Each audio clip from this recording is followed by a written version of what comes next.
بسم اللہ الرحمن الرحیم نحمدہ ونصلی ونسلم علی رسولہ الکریم۔ میرے محترم مسلمان بھائیو، السلام علیکم ورحمۃ اللہ وبرکاتہ۔ سود کے حرام ہونے کی حکمتیں۔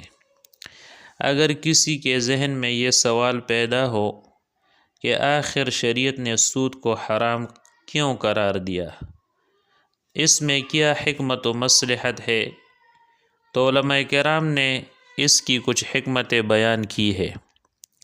ایک بڑی حکمت یہ ہے کہ مقروض کی مجبوری سے ناجائز فائدہ اٹھا کر اس کو نقصان پہنچانا ہے۔ دوسری حکمت یہ ہے کہ سود کی وجہ سے تجارت میں گھاٹا اور نقصان ہوتا ہے۔ اور تیسری یہ کہ سود کی وجہ سے خیرخواہی اور حسن سلوک کا دروازہ بند ہو جاتا ہے۔ نمبر 4 یہ کہ سود کی وجہ سے ایک دوسرے پر سے اعتماد اور بھروسہ اٹھ جاتا ہے۔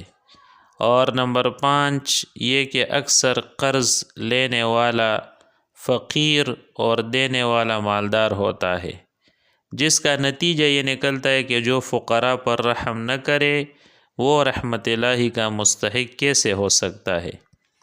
ان تمام باتوں کے پیش نظر شریعت اسلامیہ نے سود کو حرام قرار دیا ہے۔ ہمارے اکابر و اسلاف نے سود سے بہت پرہیز کیا ہے۔ اس کے چند نمونے آپ کی خدمت میں پیش کرتا ہوں۔ حضرت امام شعبی رحمہ اللہ کا خط۔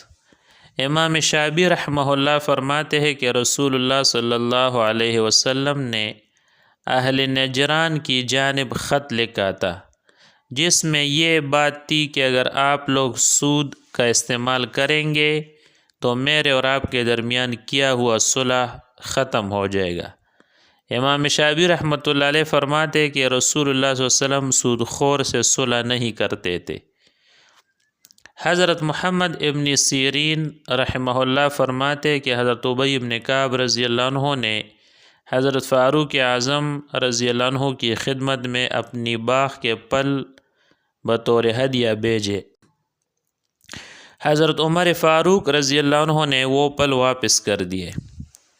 حضرت ابی بن کعب رضی اللہ عنہ نے بطور شکایت عرض کیا کہ آپ جانتے ہیں کہ میرے باغ کے پھل پورے مدینہ منورہ میں سب سے زیادہ پاکیزہ اور لذیذ ہے، پھر آپ نے کیوں واپس کر دیے؟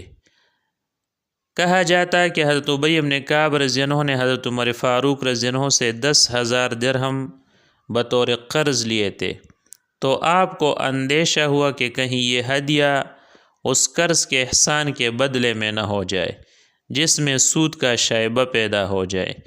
اس لیے حضرت عمر رضی اللہ عنہ نے اولاً قبول نہیں فرمایا۔ جب حضرت ابی بن کعب رضی اللہ عنہ کی جانب سے یقین دہانی ہوئی تو پھر قبول کر لیا۔